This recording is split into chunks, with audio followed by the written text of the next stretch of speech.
kayo na ganito? Hindi. Nakayot ba kayo? Kasi kahapon, magkakaharap kami. Ito yung sasakyan ng pulis dito mga babayan. No? Yan po, ang dami yan. Palaikan sir po, palaikan sir. Pero ngayon, Problema kasi, ang tatapang na po sa speech, ano yung nangyayari doon? Wala, nagkagulo na dito, nagkagulo na.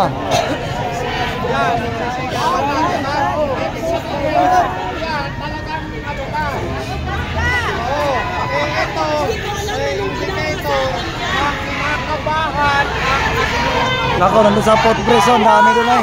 Naririnig mo ba yan, sir? Naririnig mo yan?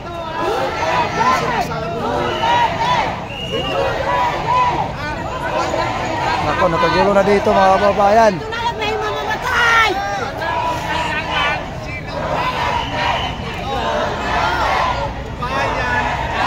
Ako, ang dami na dito.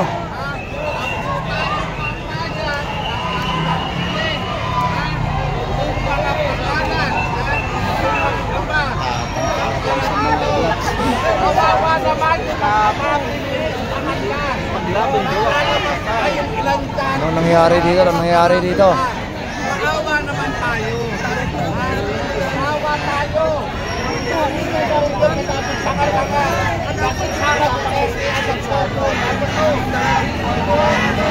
O, tatanungin ko kayo. Ikaw ba, kuya? Magkano binayad sa'yo? Ikaw, magkano? Ikaw, magkano?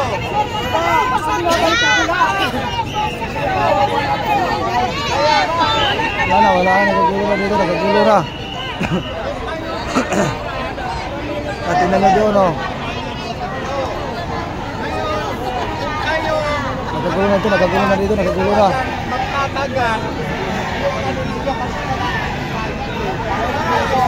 Palaikan sir po.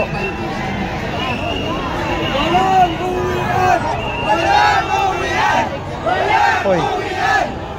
Ako, ito na, dumami ng pulis dito mga babayan. Ang dami na pong pulis dito, ang dami na. Ayan po, makikita nyo dyan.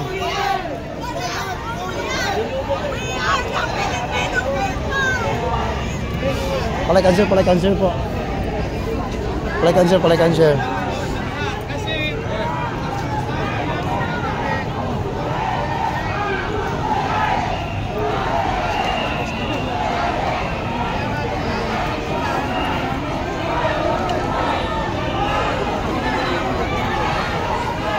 Dito kayo, tulak nyo yung ganun. Pull kayo dito.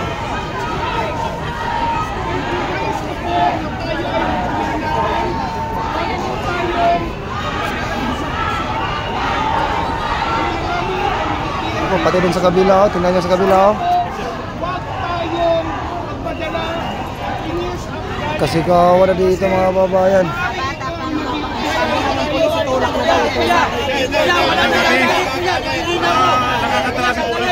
Walang nagagalit sa akin. Hindi, sandali ha, ito lilinawin ko ha. Ang pagsigaw ng Duterte ay hindi po yan galit. Hindi galit yan. Ha? Huwag tayo. Baka kayo po ang nadadala sa inyong ano. Bukod pa po dyan. Pagmamahal po yan. Bukod pa po dyan. Expression po yan. Hindi tayo galit sa mga pulis. Ang mga pulis, kakampi natin ang mga pulis. Hindi natin kalaban ang mga pulis. Protektahan tayo ng mga yan kapag may nang gulo sa atin. Sa kanila tayo tatakbo mga mama sir. Salamat po, nandito kayo. Hindi natin kalaban yung mga pulis. Okay. Ito lang tayo, mahinahon lang. Kaming lahat sir. Walang galit dito. Walang galit sir. Saksi po namin, nagawa po namin ito sa QTC. Ang mga pulis, hindi po natin kalaban yan. Alam po namin yan. Wala ka magagawa kung may pulis. Oo, hindi, pag-record kami sir. Ano, sinigay lahat. Orong kayo. Orong. Tandaan na. Orong kayo. Kasi nga, ito, makinig. Walang nagagalit. Kasi nga, ito. Makinig muna, makinig. We are the sovereign Filipino people! Teka muna, makinig. Tahimik muna kayo. Ito. Hindi maiwasan. Sandali. Hoy, ilang tahimik! Ilang. Sige kuya, sige kuya. Sino ba may megaphone dyan? Megaphone ko kasi pinatayan tayo ng microphone. Bili ko yung galo? Ganito na lang, makinig kayo. Makinig, ano? Kaya ang tao, lalo na nagkalat, kasi nga, kagagawan nila. Dapat ang tao nandun lang nakakontain. Kahapon, kagabi ha, kausap namin yung pare. Kaharap si District Director. Yung District Legal Service nila, kaharap. Lahat ang gustong magsimba, mag-alay ng dasal doon sa simbahan.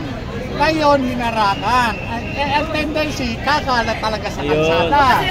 So, eto, hindi natin alam kung anong plano nila. Talagang parang gusto na ata nila talaga kumalat sa kalsada. Palakpakan natin. Ganito, sa mga ginagalang namin mga kapulisan, maaari po ba kami mag-represent yung mga madam? Sir, dito na po kami lahat. Yung mga naroon, hindi naman kami ng gugulo. Wala naman kami ginagawa, sir. Kaya saka pwedeng pagbigyan na lang. Ang gusto nila, ang gusto talaga, request ng pare, Ikalat. Kaya yan, eto ngayon ang resulta. Mag-spill over na. Ano na yan? So, ang mangyayari ito, kasalanan natin. Wala na dito mga kababayan, nagkagulo na dito. Oh, tulad yan, lalabas ang mobile, oh. Alis kayo dyan, oh. Lalabas. Lalabas ang mobile. Kami magugulo. Ito, gumulo na tuloy ngayon. Gumulo na tuloy ngayon.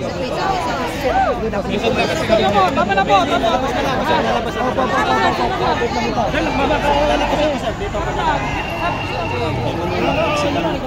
Ano ba yan?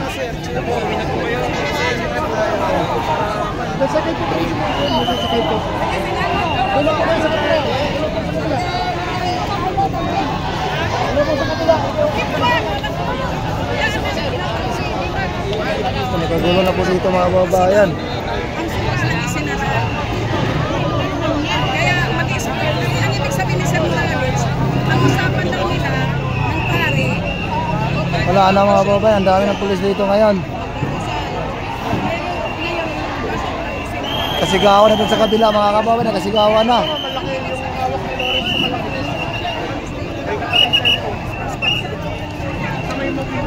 Wala na po, nakasigawan na po dito, ang dami ng pulis dito sa labas.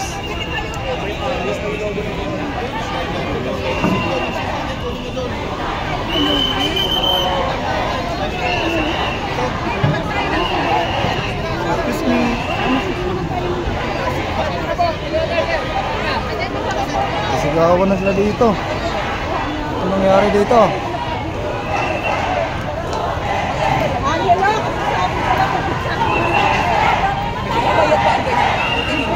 Super talino ng order yan! Kakagulo na talaga, oh!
Ilagyan mo yung mga truck, ano? Tambayan ng mga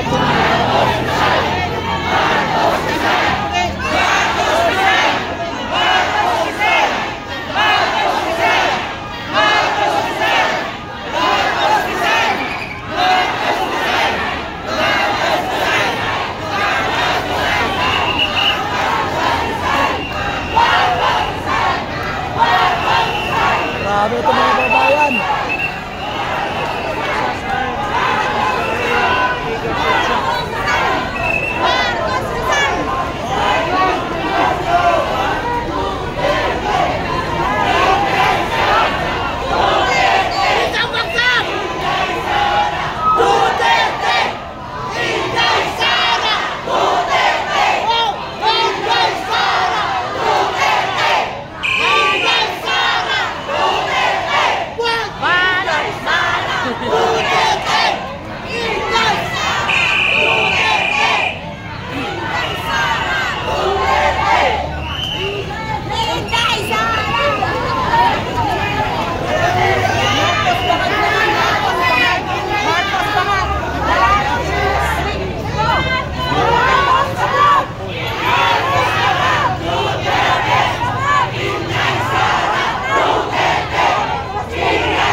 Grabe na ito mga babayan.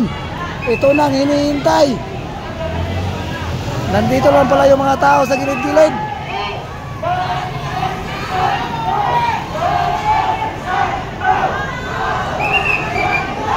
Marcos resign now! Marcos resign! Marcos resign! Duterte! Duterte! Duterte! Duterte! Duterte! Duterte! Duterte! Duterte! Duterte! Duterte! Hello mga kababayan! Naririnig niyo ba ako? Kami, nagkausap-usap kami. Si Father, yan si Father na rector ng EDSA Strike. Ang sabi niya, payag siya na yung mga kababayan natin magdadasal sa loob ng simbahan. Pero, yung sinabi niya, tutol lang pala.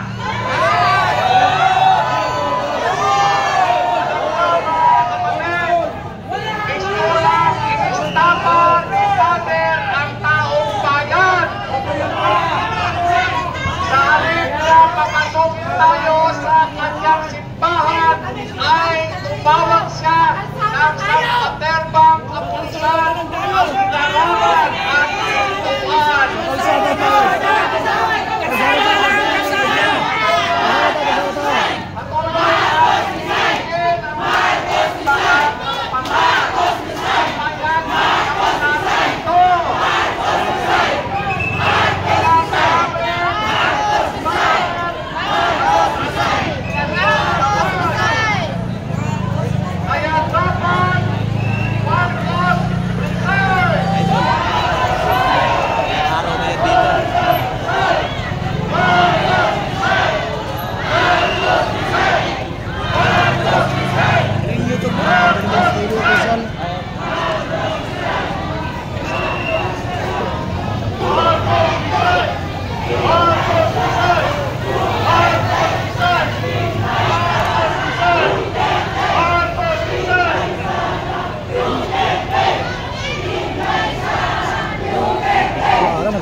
sabi mo ito.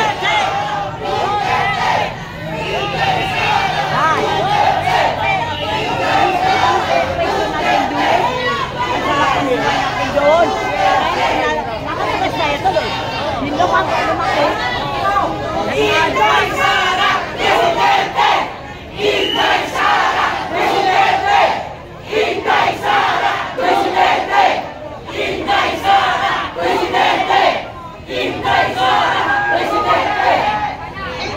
Sara!